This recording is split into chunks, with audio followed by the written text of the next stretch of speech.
It's a pleasure to be here. This work is a great passion of mine. I retired from a 44-year career as a forensic accountant and had the pleasure of doing this work in addiction on weekends for 4 years, and then had an opportunity to work at the company I'm with now, which is Cornerstone Treatment Facilities in Rhinebeck, which is a 28-day program.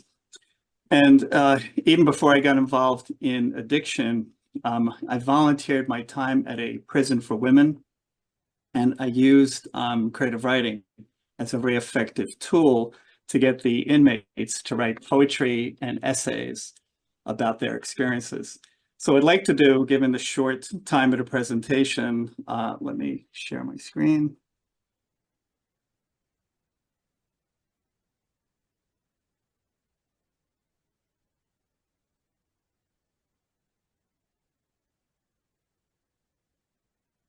Let me know if everybody can see the slide.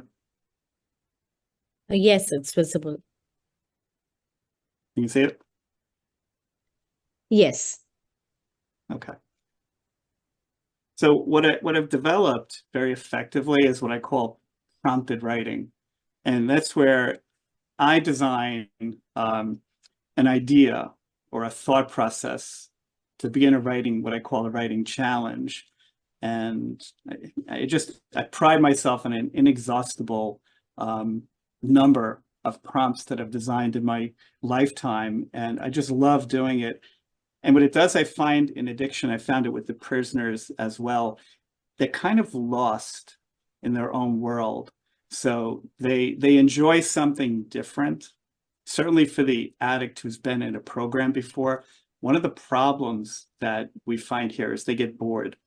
That they can probably run the lectures better than the counselors can. So the thing I find about the writing is it gives them a chance for more of their voice to be heard. And the thing also too about writing, it's really three components of healing potential. First, they write, which is a different use of the brain. Then they share in group. Now they get to hear themselves talk. And that's where the vulnerability comes in. Then they get feedback or questions from the people they're presenting to. And that I find is a very, very effective reinforcer of the value of what they've been doing. So it brings out a lot of the toxic or hidden elements of what they've gone through out into the open. And like it's been said before, there's strength in sharing.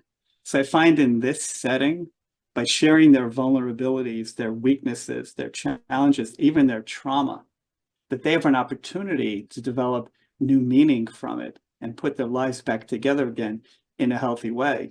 And countless people have told me just by writing and sharing, they feel better about what happened to them. So I've done this at a number of places, and with my publications, I'm trying to get this work to as many places as possible. In fact, I should say in advance of, obviously with 20 minutes, I'm going to go through key takeaways for the most part of my time, and I love questions. But if anybody would like the full PowerPoint presentation or to contact me, I'd be thrilled to share all of that and everything with anybody to bring this to the world. This book here, Effective Use of Creative Writing, I'm very proud of that. That was born at St. Christopher's. It's got the writing of 60 of the men in their treatment program. And I run on Wednesday nights a Zoom group. And we did a music project where we did collaborative poetry, where this fellow, John Dillon, 32 years in recovery, he's a lyricist and a songwriter and a musician. So he's actually taken the collaborative poetry and he's created music for that. So my theory on this subject and what I'd like to present is this is a long-term recovery enhancement for relapse prevention. The most important thing an addiction treatment program can do is help the recovering addict to prevent relapse. Right now, the clinical rate is 90%, and the death rate, especially with fentanyl and other drugs out there, the death rate is enormous. I've seen it heal from trauma. In fact, I do want to discuss one case study on how creative writing and trauma has been very effective. It helps the addict achieve greater self-awareness. Done in a very protective environment. Done in a clinical setting, or imagine even at a private therapeutic session, the person's writing in a very safe environment. So they might be inclined, as the prisoners were, to write very freely because there's nothing to lose really in that regard. So I found that freedom to let the pen, I call it letting the pen bleed, helps people share thoughts they might not otherwise do. So I want to hit on the major takeaways. What I have found over the time doing this work, the most important essay that I give is what I call 3 points in time: who I was, who I am, and who I want to become. Essentially past, present, future. And a lot of the people have a difficulty with the third part. So I talk to them about dreaming their future into existence, creating a vision. It seems like this essay would be a timeline. In some respects it is, but by writing about the past and teaching them cognitively to leave their past in the past, to live in the present, but to create the vision of the future that is not condemned by the past. Done in an essay format, this is extremely potent to get somebody to move directionally from where they were to where they want to go. The next thing is I like to ask, whenever I get a new patient, I'll immediately talk about creative writing, and I'll talk about going after their recovery and doing recovery, not being in recovery. And one of the ways I do that is I'll hand them a journal, I'll hand them a pen, and I'll say, write down a list of questions that you have about your addiction and recovery that you want to have answered by the time you leave the program. And the answers are not that somebody's going to give them the answer to their question. The answers are what they're going to discover in their treatment progress, that they're going to write down theoretical answers to their questions. And that's where the counseling, the individual counseling sessions will include going over those questions and answers. The next thing I found very effective, and this really works well, is to ask somebody to construct a letter to themselves, let's say a year from now, that talks about how proud they are of their younger, 1 year younger self, or 5 years, whatever, to write about what they have done. And it's another reinforcement of a vision as to where they were and where they want to head, told in their own voice. They usually love that challenge, and the people have done tremendously with that. With people that have fractured relationships, writing a simple letter to a family member or a friend is very effective. Nobody writes letters anymore. So you imagine getting your mail, it's junk mail, or these days political advertisements, and we just fill the recycling bin. But if you get an actual handwritten letter with an envelope and a postage stamp, you're probably going to pay attention to it. So one fellow at St. Christopher's wrote a letter to his daughter, very first letter, adult daughter, and she called him. She said, "Dad, I've been waiting my whole life for this letter." They're now bonded. A recovery mantra is somebody writing an affirmative statement that could fit on, let's say, an index card, a reinforcing statement as to how they want to live their recovered life, how they want to heal from their own addiction. And by keeping that with them and reminding themselves over and over again, it's a chemical etching in the brain to create a long-term behavioral change. Coming from the business field, I've applied the strategic business plan to a life, discussing a strategic life plan to write about a structure of all the elements of a person's life, where they want to go dimensionally, 1 year, 5 years, 10 years in their life. Not a script that won't have changes, but an idea of what direction they want to live their life. And by doing that, they usually realize drugs play no place in that. So in 7 is very important. I want to talk about Jared. Jared came to the addiction program where I worked, and I realized drugs were not Jared's problem. Jared's problem was trauma. When Jared was 5, he was now in his 30s. When Jared was 5, his 3-year-old brother was on the deck of the pool when Jared was in the pool. The parents were inside the house. Jared tossed his brother into the pool with him. The brother drowned. Now, for poor Jared, that was lasting trauma horrible nightmares. He actually said that he lived the death of his brother over and over again for decades. He was on all kinds of medication, and he turned to pills as a way of drowning out the negative feeling. So I went with a walk with Jared, and I asked him, I said, are you willing to try some writing? And he came to my writing class, so obviously he was. He said, sure. I said, I'd like you to write a letter to your brother Keith. And he did. And he came in and shared it. It was a magnificent letter. And then I asked him to write a letter back from his brother Keith to him. And he read each one. He'd come back into the group the next day and read it. After a period of 6 or 7 round trip letters, he turned to me in group and he said, why would I ever use drugs again? My brother lives inside me.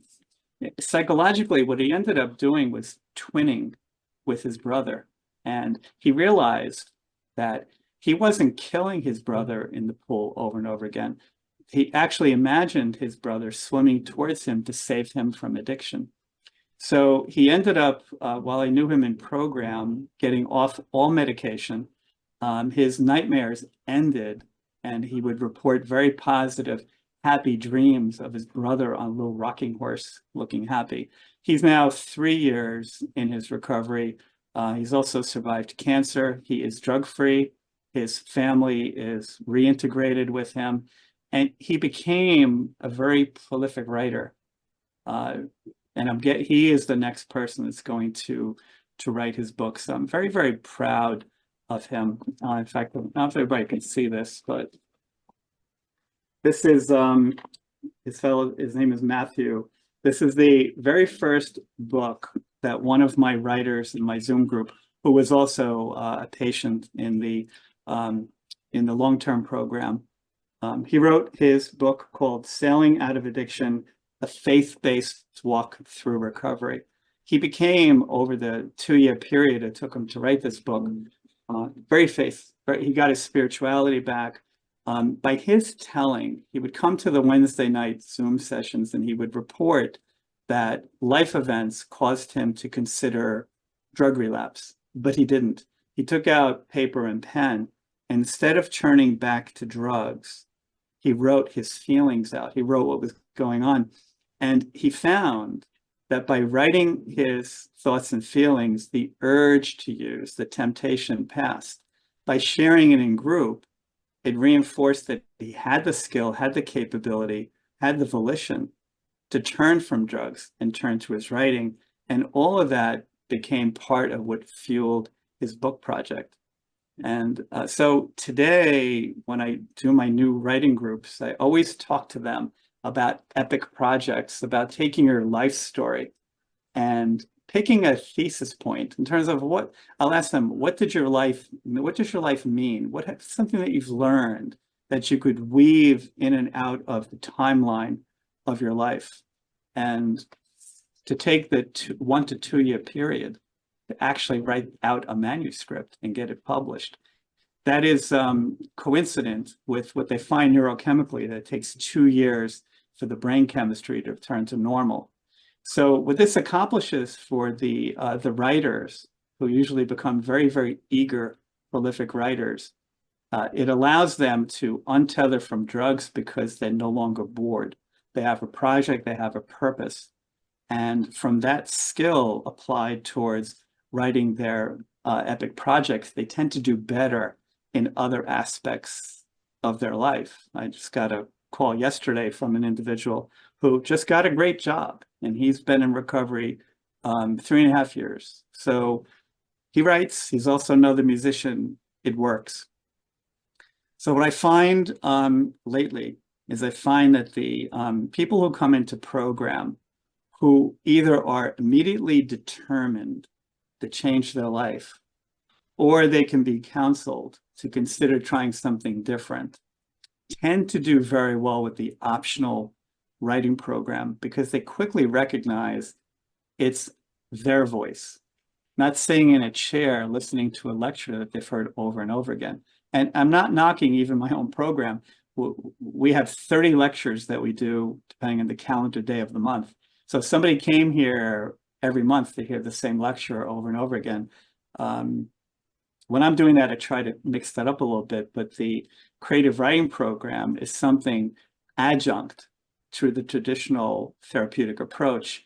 And it very much awakens people to say, you know what, somebody actually cares what I have to say. And that tends to be enough catalyst to get them to dig in, get into the trauma, get into their anger, and start to change their life, which even today I told the patient, create a revolution in your life, turn everything upside down, consider every paradigm subject to change. So in the interest of the short time, I want to see if there's any questions. Anybody?